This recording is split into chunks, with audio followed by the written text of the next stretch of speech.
Qu'est-ce qui la conférence s'il a décidé pour mettre la RDC? Qu'est-ce que ça? Qu'est-ce que ça veut dire? La conférence est restée pour la RDC. C'est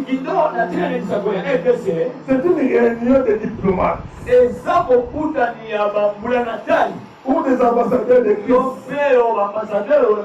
qui se sont réunis pour parler et raisonner si les événements passés, présents, futurs, que l'Éternel avait préparé pour son peuple de la RDC. Ambassadeur, c'est toi. Alléluia. Nous sommes à une conférence. La conférence réunit les diplomates. Toi, tu es diplomate. Bien diplomate. Nous sommes tous les ambassadeurs de Christ. Notre royaume, nous allons des cieux. Comme les gens vont chez les ambassadeurs des États-Unis, de France pour recevoir des visas. Mais toute personne peut venir chez toi pour prendre le visa du royaume des cieux. Mais il y avait pas ils peuvent tous aller au ciel. C'est toi qui vas les trouver les visas. C'est toi qui vas les donner les visas. Si toi tu ne donnes pas les visas, tu ne vas pas au ciel. Donc tu es un diplomate. Tu es un ambassadeur. Donc Dieu a besoin de toi. Il faut te lever pour te destiner, pour la destinée de cette nation. Je dehors avec le du balange. Pourquoi tous ces vaillants arrivent? C'est toi qui te plaît chaque jour. Il me faut des questions. Tu me toutes ces souffrances. Alléluia. Alléluia. Toi tu es un mot à dire. Parce que tu es un ambassadeur. C'est pas n'importe qui. C'est un diplomate. Un diplomate. Tu ne cherches pas une grande armée pour faire la différence. Tu ne cherches pas des grands hommes pour changer les situations. Tu cherches des hommes faibles, incapables, pour te doter de ses capacités, pour qu'ils puissent changer le monde. Alléluia. Alléluia. Alléluia. Vous savez les problèmes de cette nation? Un leader politique. Un leader politique. Un leader religieux. Pour amener le pays dans un pays.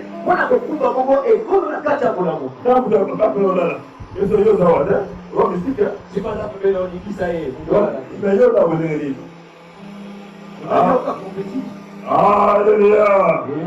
Acclamez pour le Seigneur. À qui la gloire? À qui la gloire? À qui la gloire? Gloire à Jésus. Gloire à Jésus. Gloire à Jésus. Sois béni. Sois béni. Sois béni. C'est quoi les diplomates? C'est quoi l'ambassadeur de Christ? C'est la clé de cette nation. C'est pas les grands hommes de Dieu. C'est Dieu n'a pas de grands hommes. Il n'y a pas de grands ministres. Mais là, c'est mal, nous tous sommes ses enfants. Alléluia. Je dois être faible. Je dois être choisi pour libérer le peuple d'Israël entre les mains du Matia.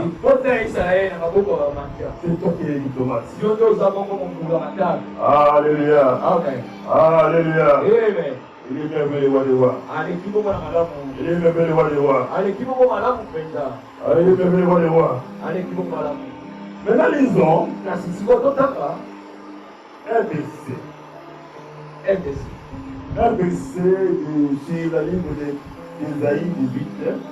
Na mokanda na Isaya okapona zome na libwa 18 à 7. na eteni na kwa liboso kino Ésaïe na 18. mokanda na Isaya okapona zome na mokapona zome na mwambe na eteni na kwa Écoutez ce que l'Éternel parle. yoka oyo nzambe azoyo. Ici, il dit ceci. Awa lobi boye Terre où retentit le cri des armes. Terre où retentit le cri des armes. mabele oyo ebandisami mpenza Terre, après le verset premier. mabele oyo eyokami mpenza kokanga ya minduki Au-delà des fleuves de l'Éthiopie. mpe kolekisama na fleuve ya Éthiopie, ebale ya Éthiopie. Toi, cette terre qui envoie sur mer des messagers. Yo mai oyo ozotinda kokanga na basakoli. Toi qui envoie sur mer des messagers. Yo ozotinda likolo na mai basakoli. Dans le navire des chocs volcans. Baoyo bazotambola likolo nango À la surface des eaux. likolo na mai. Allez, messagers rapides. Okende noki kopesa sango. Vers la nation forte et victorieuse. Likolo na likolo oyo makasi mpenza bayikama mpiko. Vers ce peuple redoutable. Likolo na libota oyo bakoki koningisa bango te. Depuis qu'il existe. Baoyo bauta banda bazala. Nation puissante et qui écrase tout. ekolo oyo ya makasi oyo yango ebukaka nyonso. Et dans le pays est coupé par des fleuves. bongo ekolo oyo ekatani bongo na ebale. Encore, deuxième verset. mosusu ya mibale Sophonie chapitre 3. mokanda na Sofoni. Sophonie chapitre 3. Sofoni mokako na zomi ya mibale Verset 9 à 10. ezalaki mibale na misato. Là, le prophète Sophonie est en train de parler wana mokati Sofoni azoba boye des mystères. na ntina na mabombami. Alléluia.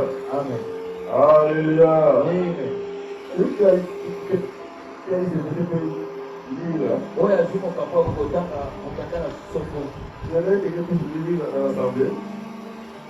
nakili wataki ya biso na lisanga. Oui, disait.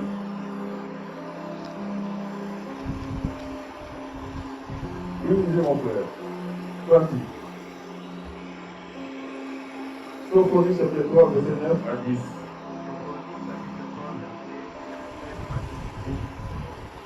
Amen. Alors, je demandais au Père après pour la bonne Seigneur. Oh, attends pour la bonne Seigneur. Quand nous voyons certains versets, soki totali makambo mibale oyo les peuples qui retournent, c'est le peuple éthiopien. eza na maloba moko ezongeli na biso na nyonso eza bongo ebale na Éthiopie. Alléluia. Amen. Alléluia. Amen. Alors, on dit ceci, balobi boye les peuples que le Seigneur va utiliser, libota oyo nzambe akosalela ces peuples-là, c'est tout comme les peuples éthiopiens. libota yango baza baoyo baza na ngambo ya ebale na Éthiopie. Ici, ce sont des Israélites qui prophétisent. awa eza nde baisraele bazwi bakokosana. Esaïe était un Israélite. Esaya azalaki bongo moto na Israele. Sophonie était un Israélite. bongo Sofoni ye mpe azalaki bongo moto na Israele. Mais lorsqu'il parlait, ntango bazoloba il parlait d'une nation qui est contraire à l'Israël. bazoloba na ekolo oyo eza na ngambo yango te ya Israele. Alors, quand nous voyons le problème de toute l'Éthiopie qu'on parle, nazomona na ngambo ya Éthiopie nde bazolobela. l'Éthiopie là, c'est à toi le fleuve Nil. bongo Éthiopie yango wana ebaluki na fleuve Nil. Alléluia. Amen. On peut vue géographique, soki totali bongo etaleli oyo ezolakisa biso c'est l'Afrique centrale. eza bongo na kati na Afrika ya ngele. Et en Afrique na centrale, kati ya Afrika ya ngele le pays qui a beaucoup d'eau, mboka oyo eza na maili qui est coupé par des fleuves, ezali bongo na babitwale c'est la RDC. eza bongo RDC. Donc, à vrai dire, donc nakoloba mpo na malamu les prophéties que Esaïe parlait, Il parlait sur la RDC. Il a dit, Dieu va utiliser un peuple. Et ce peuple-là, Dieu les appelle les adorateurs. Ce sont les adorateurs. Pourquoi les adorateurs? Parce que c'était le pays, Dieu n'a pas besoin des intercesseurs, mais il a besoin des adorateurs. Dans ce temps de la paix, Dieu cherche les vrais adorateurs. Il cherche pas les vrais intercesseurs, mais les vrais adorateurs. Cette nation-là, les peuples-là, on les appelle les adorateurs. Et là, ce pays-là, c'est la RDC. Alléluia. Alléluia. Alléluia. RDC, c'est un pays qui a beaucoup d'eau. On vive. L'eau douce. Dans quelques 20 ou 30 ans, en Afrique, il n'y aura plus d'eau. Il n'y aura plus de l'eau douce pour les eaux vives pour boire. Alors, il y aura de l'eau douce ici à la RDC. Alléluia. Et puis la guerre que nous aurons, la guerre que nous aurons plus tard, on va nous contacter, on va pétroter, mais le pays africain va vous dire, elle ne sait pas la maille. Quand maille, il a 30 ans, il va voir la maille. Alléluia. C'est toi qui fais standard. Alléluia. Moi, notre Afrique, on a tout le temps dans la RDC. Alléluia. Alors, Dieu ceci, depuis qu'il va utiliser, le peuple qui va utiliser, habite au nom de l'île.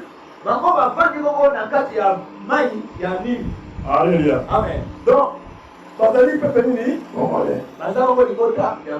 Alléluia. Amen.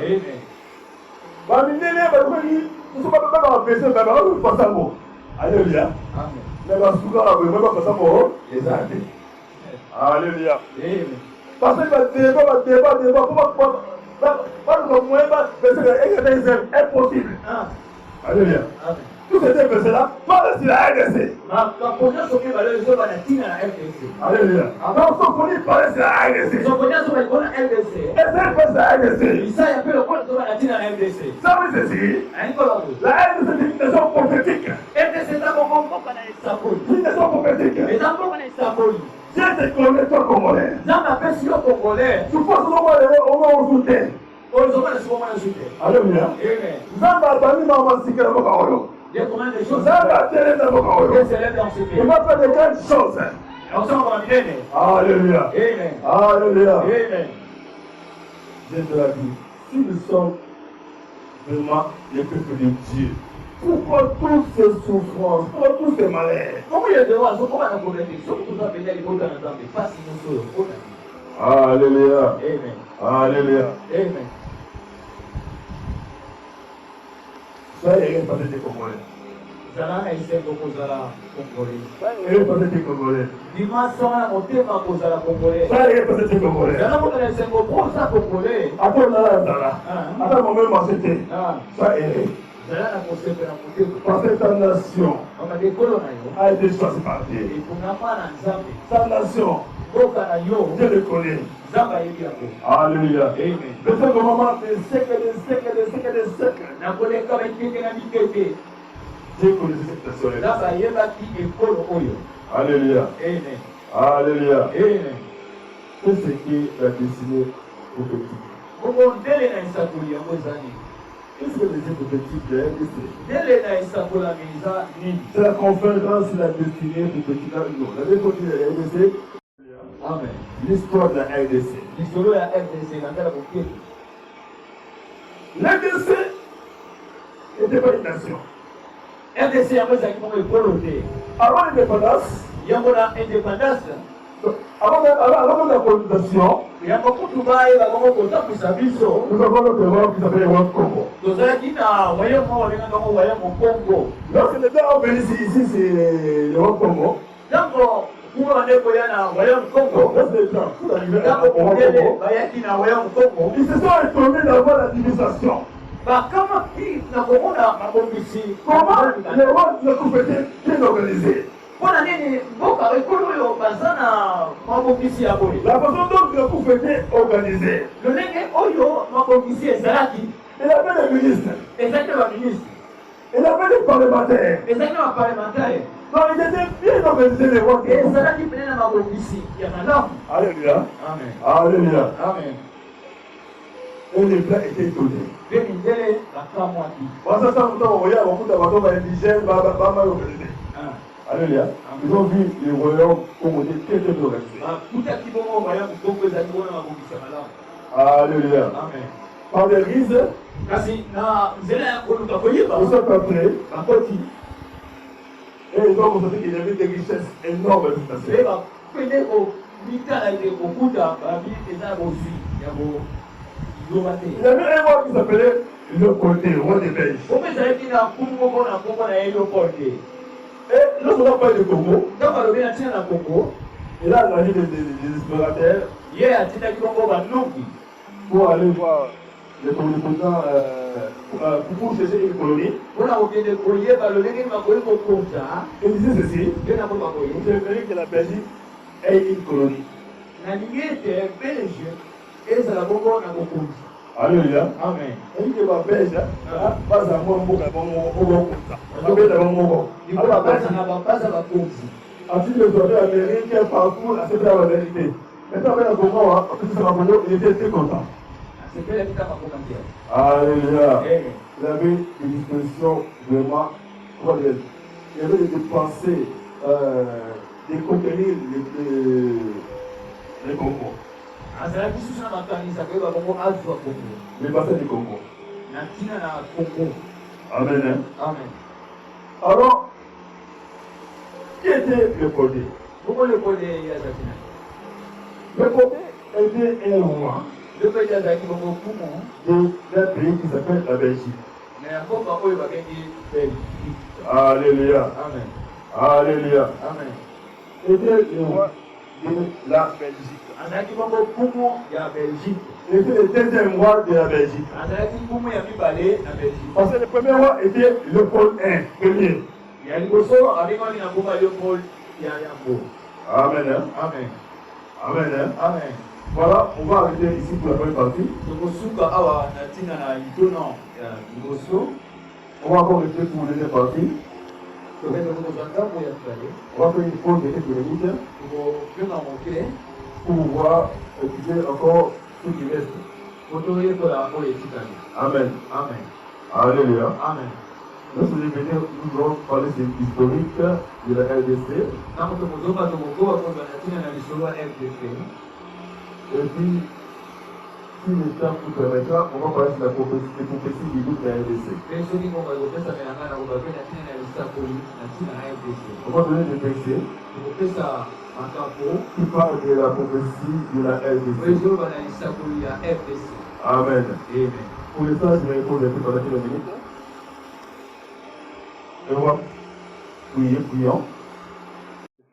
bakanisa biso na koya ete lisolo eza bongo koyeba kotanga makambo oyo eleka po epesa nzela ya kobongisa sikoyo mpe elobi ndenge oyo ezoya.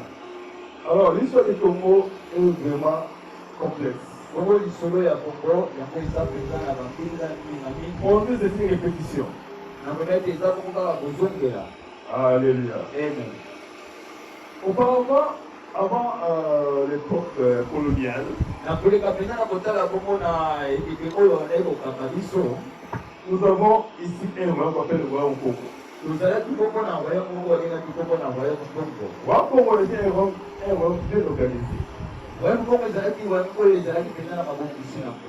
Royaume Congo était un roi très apaisant et très sage. mpe roi ye kongo azalaki bongo mayele mingi mpenza.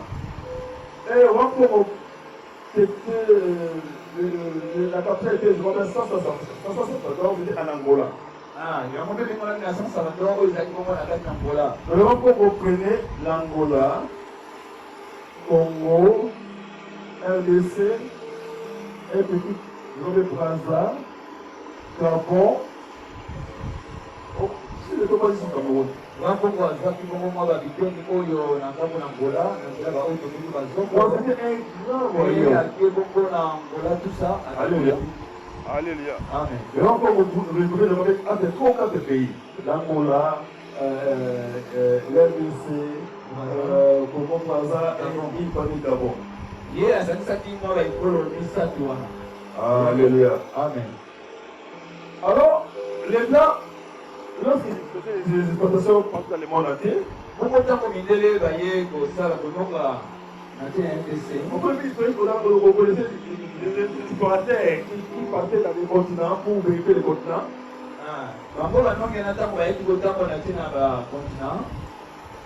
Stanley était venu au Congo pour explorer le Congo. Le monsieur Livingstone. Alléluia. Amen. Et ces gens-là étaient financés par les Occidentaux.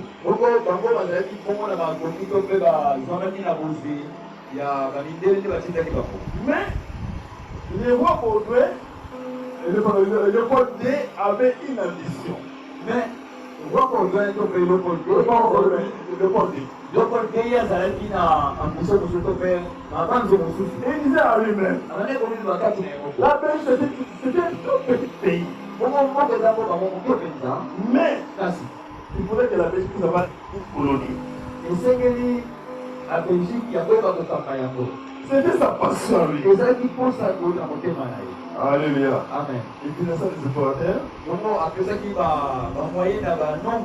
Et ils sont allés vérifier l'Afrique. Et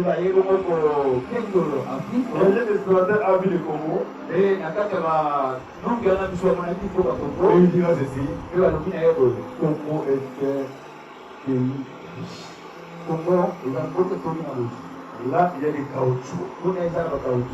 Et pourtant, à l'époque, le caoutchouc était très précieux.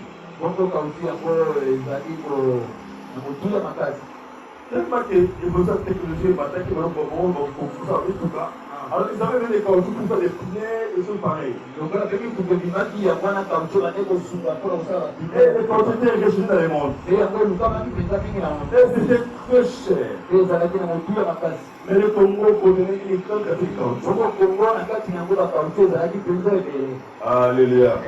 Alléluia. Et après cela, le Paul D avait quitté son regard si les passés du Congo. En disant ceci, moi je vais prendre cette nation. Je vais prendre cette nation. Voilà pourquoi. En 1885, il y avait ce qu'on appelle une conférence de Berlin. Donc ce n'est pas lui qui avait compris le conférence de Berlin. Ce n'était pas lui. C'était un chancelier allemand. Il s'appelait Otto von Bismarck. La vente de Berlin a commencé le 15 novembre 1884 et a pris fin le 26 février 1885. Et il y avait des grandes puissances dans cette conférence de Berlin. Il y avait 14 pays qui étaient là pour prendre les décisions sur la destinée de l'Afrique. Pour partager l'Afrique. Donc moi je pense à cela. On dirait que c'était le Paul D qui avait influencé les chanceliers allemands de convoquer cette conférence.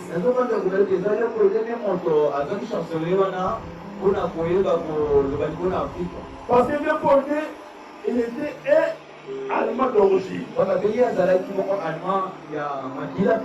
Son père c'était Léopold Ier.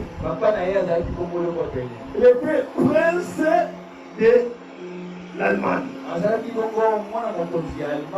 Alléluia. Amen. Alléluia. Amen. Après un moment, la Belgique était devenu indépendant. Bongo Belgique va comme peut-être un grand monde dans Bongo. Ils avaient besoin d'un roi. Bazaki na bazane so ko ba ko. Ils cherchaient un roi. Ane na pour ça comme. Ils ont sollicité Léopold Ier pour devenir un roi. Mama te ba ni so ko na Léopold Ier ako ma ko na ba. Parce qu'il avait beaucoup d'argent. Mama te bazaki na ko. Il était un enfant d'un roi. Azaki mwana ya kunu. Un prince héritier. Azaki mwana ya kunu. Alléluia. Amen. Amen. Amen. Il avait 41 ans. Azaki na mbula kama mine na moko. Et il a accepté Et ya ndimi yango. de devenir na moko. roi. Na ndimi yango ko na kumu ya Belgique. Alléluia. Amen. Et voilà pourquoi Dalatina. il entra en Belgique. Angoti na Belgique. Souvent, il a cheval. Ah, Il a la richesse, il a mbongo, il a pas de mouvement. il a mené tous ses richesses. Alléluia. Amen. Et votre président pays, la Belgique. Ayo bongo koyeba ko kono na Il est Belgique. devenu le roi des Belges. Akoma kikongo kumu ya Belgique. Léopold Ier. Wana Léopold ya liboso. Amen. Amen. Donc, il y a un Allemand. Azalaki moto na Allemagne. Avant du monde, Léopold Ier. Amen. Amen. Léopold Ier a voulu Congo. Avant de prendre ça, il y a beaucoup de Congo. Pour y richesse des pays. Ce qui est chancelier allemand là, a convoqué une conférence là. Avec une conférence avec sa conférence à Berlin. Et là, c'est appelé les 14 pays puissants de l'Europe. Abengaki balikolo zomi na mine ya makasi ya Europa. Et ces 14 pays étaient là dans cette conférence de Berlin Tozakana na niki ngoko ya Berlin. pour décider du sort de l'Afrique. Ona koyeba kozami pe kolikolo na Afrika. Pour couper l'Afrique. Ona koyeba bongo kokata. Pour partager l'Afrique comme un gâteau. Ona kokabola Afrika lokola bateau. Alléluia. Amen. Alléluia. Amen. C'est pas ça, c'est pas ça. Faites ta paix sur votre tête. Et les 14 pays qui ne venaient pas à ce débat, mais ça va bien que nous voyons là, pour te la vie là. Bon, d'abord, on fait observateur. Alléluia. Et c'est ça qu'on est sur la observateur. Alléluia. Donc, du 15 novembre 1884 jusqu'au 26 février 1885. Alléluia. Papa nous a papa Kosolola. Nous a Ozanani. Nous a Patini. Nous a Patini. Alléluia. Ils étaient là. Amen. Ça, c'était la conférence de Berlin. Alléluia. Deuxième point. Cause de la dite conférence. Pourquoi cette conférence?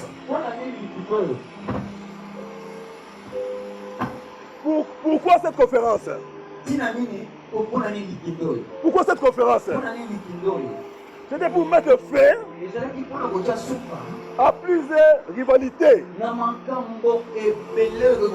Il y avait des rivalités, des oppositions. Il y avait des pays qui se chamaillaient.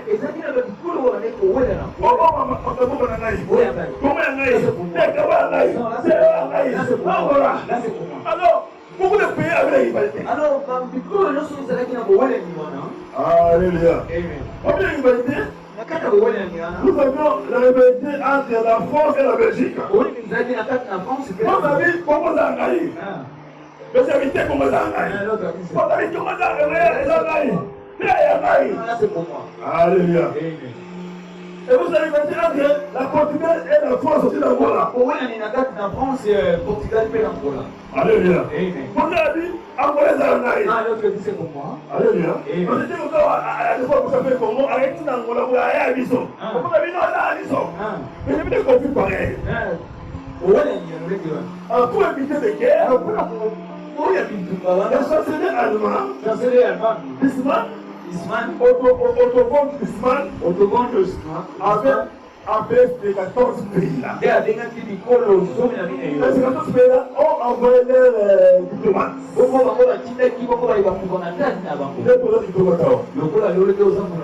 Alléluia. Pour réfléchir, raisonner sur la sorte d'Afrique. Alléluia. Amen. Et dans cette conférence, On a fait une vidéo. ils ont pris des résolutions. Ils ont pris des résolutions. Bah, il faut savoir du camp. Ils ont ceci. Bah, le Bible. Pour les bassins du Congo, On a passé à Congo. qui étaient plus riches et plus Oui, établis, ça a dit moi, aux Unis du Pays, dans mon ils ont trouvé fois plus la Belgique. Pour les capitans, tout pour moi, mais dans mon année, dans la Belgique. Ils ont dit pour les bassins du Congo, On a passé à Congo.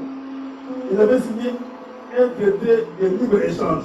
Bandimami kosala bongo ko kapolana. Ils ont signé un traité de libre-échange. Bandimi kebacha mikolo de Mais, attends que ce libre-échange, vous devez à Belgique, vous à Belgique, le Condé, soit Congo.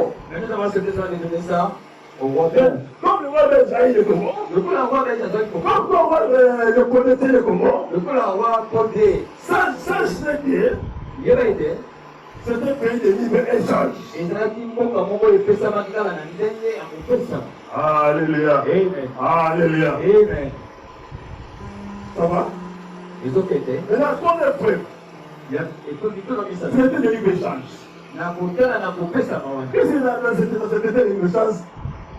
Qu'est-ce que c'est quoi déjà? Qu'est-ce qui était basé? Qu'est-ce qui est basé dans ce traité de Ili yango libre-échange? pene evandalaki na kopesama ekolo wana. Il y avait trois grands points dans ce traité de ezalaki na libre-échange. mituna misato eza na kati wana. Alléluia. Amen. Parce que c'est d'accord. Parce que ezalaki kotia na Tous les 14 pays ont fait d'accord. bango nyonso mikolo ozona Comini, roi belge, j'ai voté soit au Congo. Mais il y a des traités d'accord. atianaki mikolo topo bamona jambo ezalaki monene mingi. Sachez que malgré tout le Congo, ça appartient, mais c'est un pays de libre-échange. yebe te ata topesi yo kongo yebe te toza mpe na maloba likolo nango sadi lokola tobimisani biso nyonso. Alléluia. Amen. En Europe, il y avait trois grandes puissances. bongo na kati na erope etelemaki bongo banguya tombe bakonzi misato Ce traité-là, de libre-échange, na kati na kosala baéchange wana concernait trois grandes puissances européennes. na oyo etalaki ete banguya misato na kati na eropa C'était qui avait le monopole. yango nde bazalaki na maloba likolo C'est ce traité-là. na koyokana wana. On va faire ça. On va faire ça. Alléluia. Amen. Faites comment on va se mettre pour les hommes. On attend pour le Seigneur, on attend pour le Seigneur. Il y avait trois grands pays. ezalaki na bikolo misato: L'Allemagne, Allemagne, la France France et l'Angleterre. et Angleterre. Alléluia. Amen. Ces trois grands pays bikolo misato oyo qui avaient la même mise sur le Congo. nde batiaki maboko na bango mpe likolo na Allez, nous sommes besoin d'un trois Congo. balobi biso mpe toza na maloba likati. Alléluia. Amen. Et dans cet été-là, il y avait trois points. mpe na boyokani yango batiaki yango bango misato. Premier point de cet ye été, liboso ezalaki il échange. na boyokani wana La création des tarifs douanières préférentiels. koyeba kotia motuya ntombe ya kofuta bampaka Et l'élimination des barrières non tarifaires. mpe koyeba kotia bongo bapaniere to mpe bipekiseli oyo bana kozala bongo na bampaka. Alléluia. Amen. Donc, payer basali les tarifs douanières. moyen tobe motuya ya kofuta mpako Alléluia. motango ya kofuta mpako. Et deuxième point, mpe ya mibale le protectionnisme de chaque pays étalait des freins à la circulation des marchandises. mpe koyeba ete ekolo mosusu ntango bakoya na baekolo mosusu na bayebaka mpe kofuta mpako. Alléluia. Amen. Et troisième point, mpe ya misato ce texte devra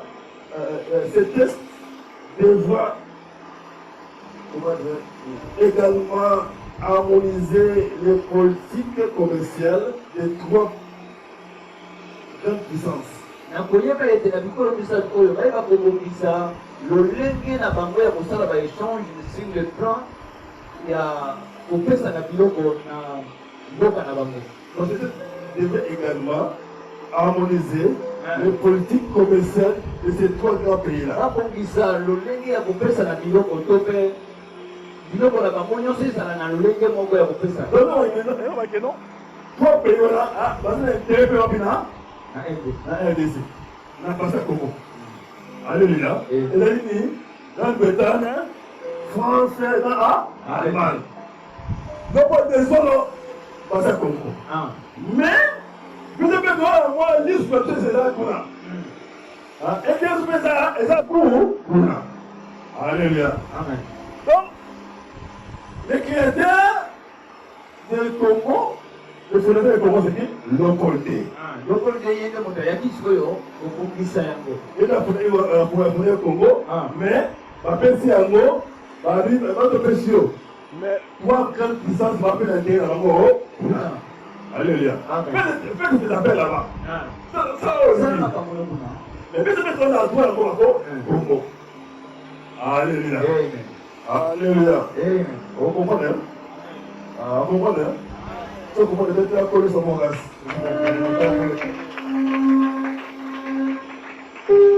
Donc, en tant que Congolais, il faut oyer que les gens qui au Congo est différent d'Angola, la Gabon, la Baza.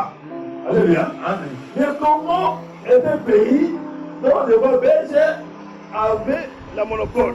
Mais les trois grandes puissances avaient les intérêts au Congo. Na koyeba tanke mwana Congo na mboka na yo esikoyi baboye na ntango bakataki biteni wana bakamboli Congo bapesaki yango na loi Paul belge lokola moyangeli kasi likolo na yango ezali na mikolo misato bazali mpe na miso likolo na Congo. Alléluia. Alléluia. Amen. Amen. Donc en vrai dire Congo c'est comme le patrimoine mondial. Lokola Congo ezali bongo.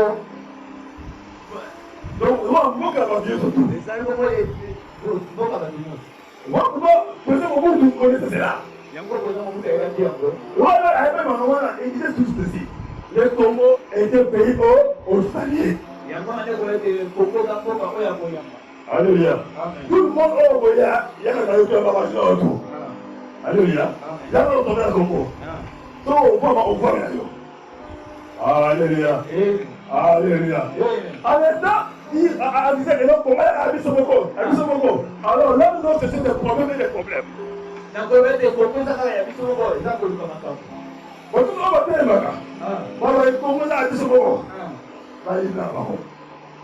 alléluia. Lorsque le monde a été béni, il est devenu premier ministre. Le Congo est pour les Congolais. Il faut donc vivre comme on a dit ce moment.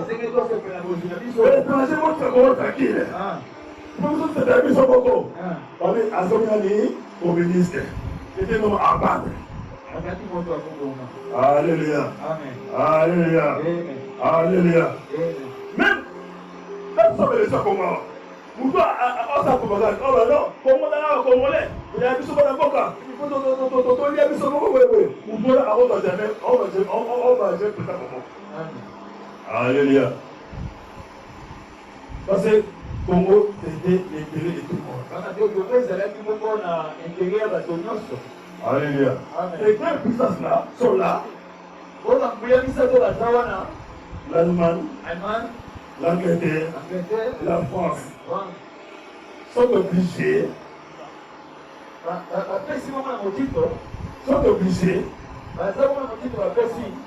de recevoir les intérêts. Alléluia. Alléluia.